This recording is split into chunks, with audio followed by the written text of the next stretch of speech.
So seeing I did the small overview of this, I thought I might as well like read through the small demo I've created just to kind of explain how it works. So I'm going to start, of course, with my character. I am Gregory Lucas Jones, a doctor of medicine living in the centre of London. I've been working as a private doctor for a good 20 years now and have managed to gain quite a reputation. I have been lucky enough to fall into the right circles and now the personal doctor of a number of influential people. Although my job requires me to be on call at all hours, I find myself having quite a lot of free time nowadays. I enjoy driving out of London on short trips to the countryside where I have family running a family estate. I also enjoy my job, and although it is not glamorous, being able to help my fellow man back to health feels supremely fulfilling. My past is not secret, and although I've had falling out with the rest of my family earlier in life, all is now mended, and I do enjoy visiting my siblings. Case notes. One of my clients has fallen ill shortly after visiting my practice, and has been rushed to the Royal London Hospital. Shortly after the police arrived, questioned me, and made a stunning suggestion that she had been poisoned. If news of this was to get out, and she was poisoned after visiting my practice, my reputation would be in ruins. I have to get back to the bottom of this before it brings me to ruins.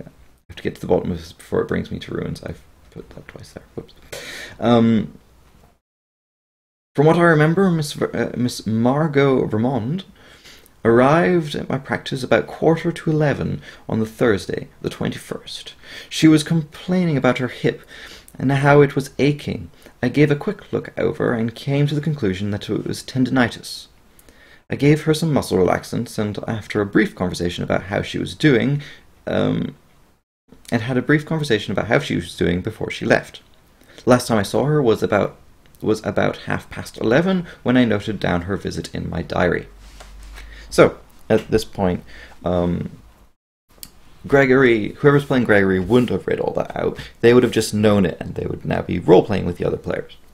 But, let's say, Gregory has some interesting little tidbits here. So, he knows that he has written down some information in his diary. So he could look at My Diary 108. He could also look at Muscle Relaxant 114. Or, he could look at Miss Margot Vermond 123. He could also look at Royal London Hospital 117. Those all mentioned in his little snippets at the beginning, because of course those were basically the Royal London Hospital is where Margot is now. Miss Margot Vermond will get more information about her specifically, or at least what Gregory Jones knows or remembers about her. Sometimes memory can be a bit of a fickle thing, so some of the information may be, of course, a bit misleading. Of course, there's a few other things on here. Some of these things might be red herrings, you never know. For example, Baker Street down here. You could look at it. There is, of course, a little entry in here because I thought it was funny. But some of the things like Scotland Yard. Has Scotland Yard got entry in here? No. So basically, if you were to look at Scotland Yard, he wouldn't get any further in the case. Basically, he would read and find that there's nothing there about it because he can't visit Scotland Yard because, of course, he has no he's got no authority there. So let's say he thinks, okay, let's learn a bit more about the victim, Miss Margot Vermond. So Miss Margot Vermond is the wife of General Carl Vermond, both of which I have known for years. They have invited me to dinner on a number of occasions and are fairly nice people. I understand that they have 2 sons, but I have not met them, and I get the feeling the couple don't like discussing family affairs. They are decently wealthy, or so it would seem from their townhouse is quite elegant. There is talk of them having a house overseas, so I've heard, but as far as I know, that might just be gossip.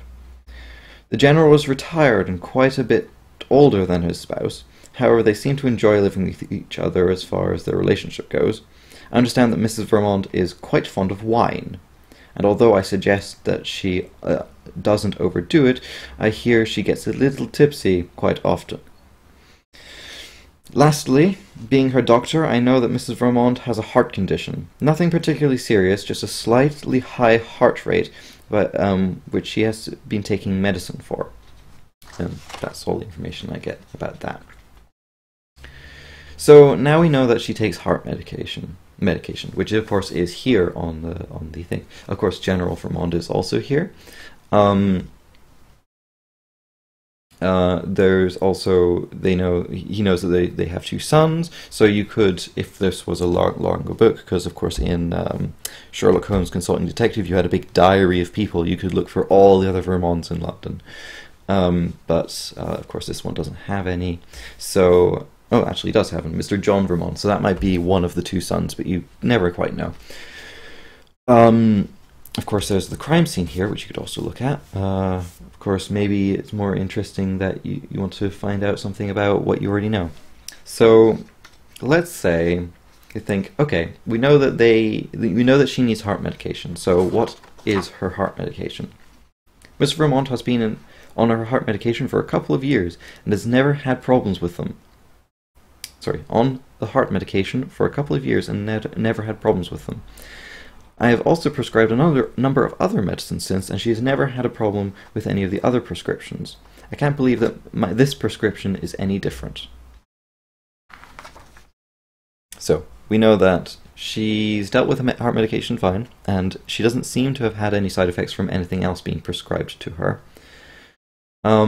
So, let's think, maybe we want to look at muscle relaxants, even that was what was prescribed to her, and the whole thing is called, of course, prescription, so... A simple cure for a number of problems. Normally, has very little problem with other drugs, except for in some minor side effects with heart medication. Except for it has some minor side effects with heart medication. There are a list of other side effects that can be caused by this medication, but nothing exceptional.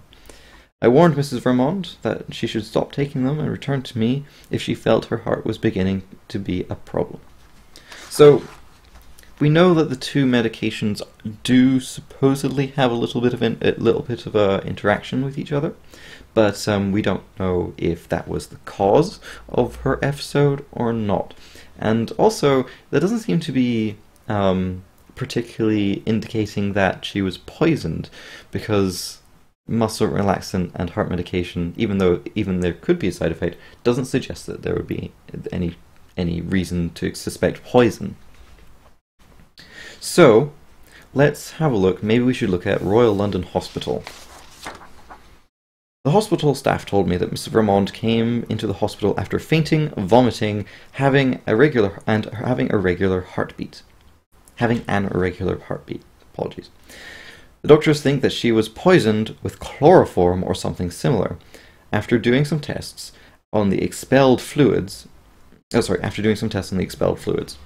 basically the vomit, she's alive, and they insist that she stays in the hospital for the time being. So he's not allowed to see her, because otherwise we would have probably got to...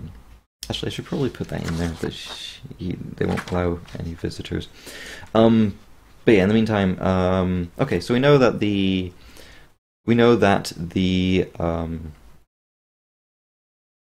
that she was drugged with some sort of chloroform or chloroform-like substance. So we could look at chloroform 115.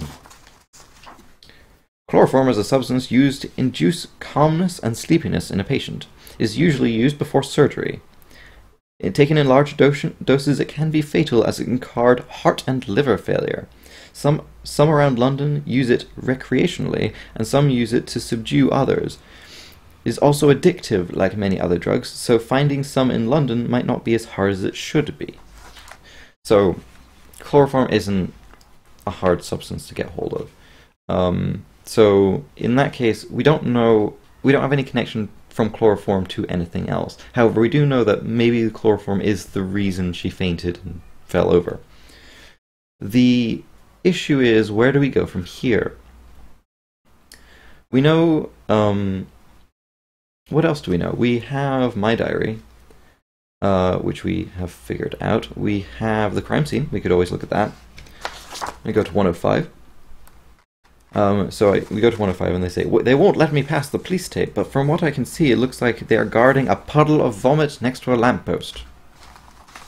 So, nothing irregular there, at least from what he can see. And finally, let's have a look at... What else have we got written here? So, okay, let's say Dr. Gregory Jones is completely stumped by this point.